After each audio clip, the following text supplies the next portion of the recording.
Hey everybody, I'm Bear. I'm a streamer for eUnited. I mostly play Mario Kart, Dead by Daylight, and this is the first episode of Fast Ones, an interview series where Gus and I compete in 200cc Mario Kart races and try to focus on finishing first and answering good questions. My first guest today is actually Clerke, the GM of eUnited and director of Maryville University. And we walk through content creation, eUnited's start, and the future of collegiate esports. Hope you guys enjoy.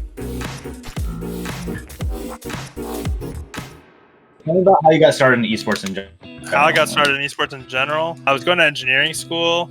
I really didn't like it. I was actually supposed to be like a hockey player growing up. I grew up playing a lot of hockey. My dad played in the OHL, played pretty high level. But it was one of those things where I did it so much growing up, and it was like it was like something that I had to go to, so I didn't really like it. I went to engineering school to kind of rebel against that. We played like a ton of Melee on our floor. We watched a lot of like esports and the LCS and stuff. One day I got back from my physics class. I was so upset just at what I was doing. I walked out to my buddy that I was playing Melee with every day, and I was like, yo, I made this logo last night. We're gonna start an esports org. What should we call it? And it was the enemy logo. My buddy was like, enemy, our tag's gonna be NME. And I was like, that's genius. There's no way we're gonna fail. And it was one of those things where we literally just dropped out of school the next day. I picked up a job at a deli. We pulled our money together, and I was sitting in Skype calls probably for 10 hours a day with him, just figuring out how we were gonna do it. Picked up our first COD team, sent them to a LAN. They beat some bootleg NVS team, and we were like, wow, this is crazy. I got the competition high where be really proud of an accomplishment. And we put together a league team and decided to go for LCS. And on our second try, we made it into the LCS. So at that point, I was like, okay, wow, I actually could be a decent GM at this. We had a lot of accomplishments under that org, and then it got to the point where all the money came in, and it just wasn't doable anymore. And then that's kind of what eUnited and Maryville were born from. Nice. Yeah, we got first place last race. Do you feel good? I was barely paying attention. I got an autopilot, I guess. So what were the early days like for eUnited? When you first got started? So back in the enemy days, we were kids trying to do this, and it was we would show up to an event, and it was okay, we need the team to place this to pay for the event.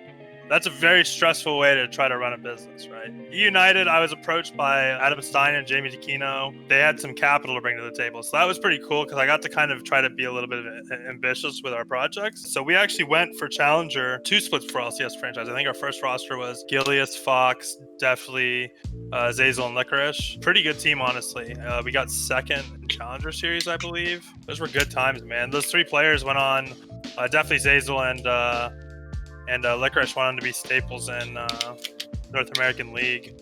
And Gilius is even killing it out in Europe still.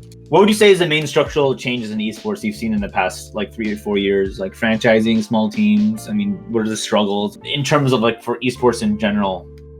That's a really big question to ask while racing. Don't answer yet. We're gonna do a question per race because that way this keeps you timed. Okay. So I would say the main structural changes that have happened in esports over the last 3-4 years, definitely what the priority is, I would say.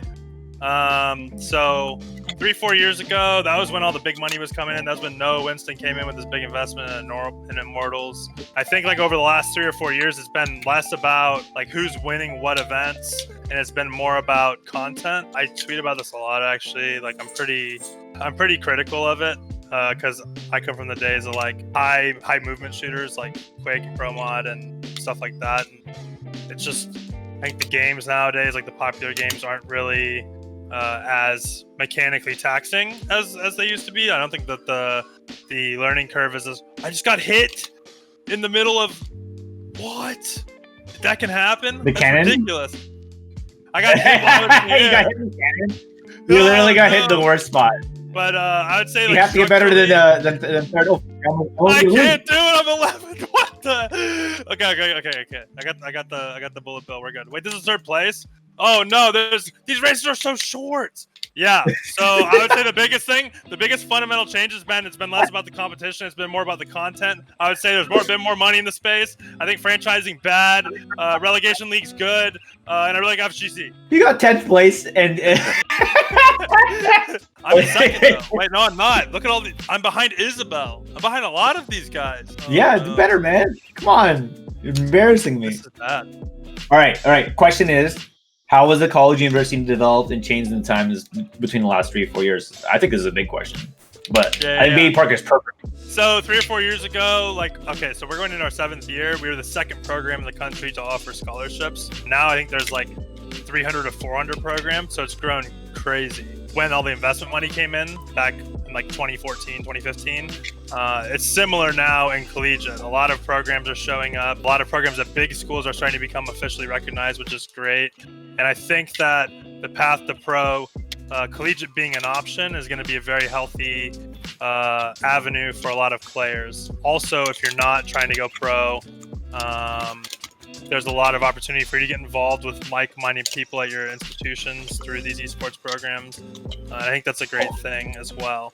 I think that like kind of a similar thing is becoming an issue though, like in collegiate, where people aren't really putting the best teams on the field that they possibly can.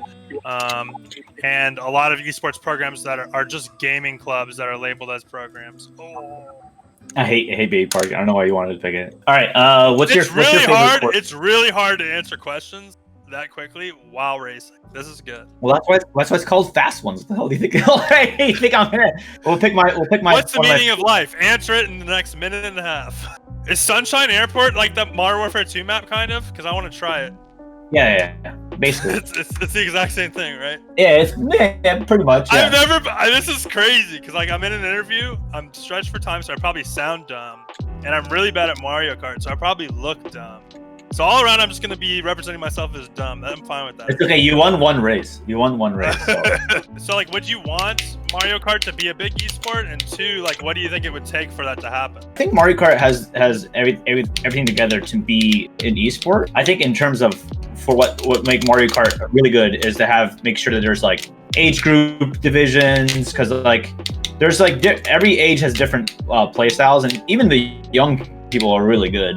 But like honestly, what it takes is just one influencer, like big time, to play this game once with a bunch of friends and like be it the like standard of what they play. Because like right now, like a lot of people will see casual competitive games as like a standard. I got 11. We got 11 on the one that I tried my hardest. It's so fast. It's like impossible to control. Does it say nice try in your? It does say nice try. Does it? And it's red. yeah. You need to get podium. You need to get podium. I feel so bad for you. Your me seems. I don't know why he has got this stupid stank face. He's just staring at me right now. It's really awkward. But your skill guy saying, "What a shame!" Yeah, what a shame indeed. But I really do appreciate you joining Fast Ones. I feel like I learned a lot about you and a lot about esports and a lot about just how you play Mario Kart. I think you're probably better at playing Smash than Mario Kart. That's for sure, right? You can. Yeah, 100%. Or given how much time I've been putting into, wow. Honestly, wow. That's the only thing that I'm good at right now. Wow, and Osu. Thank you for having me, man. It was fun. Yeah, of course. I appreciate it. Yeah, thanks for being on, man. I appreciate it. You have a good rest of your day. You're going to make me catch the bug, and I'm going to be grinding Mario Kart now. Because I was, like, driving into walls most of the time. I was, like, trying to overcorrect. I was, like, trying to correct. I'm like, it's just not going. It's not going. All right. Yeah, I saw the mini-map. You were struggling. Thank you, brother. No, thank you, man. Appreciate it. Thanks for coming on.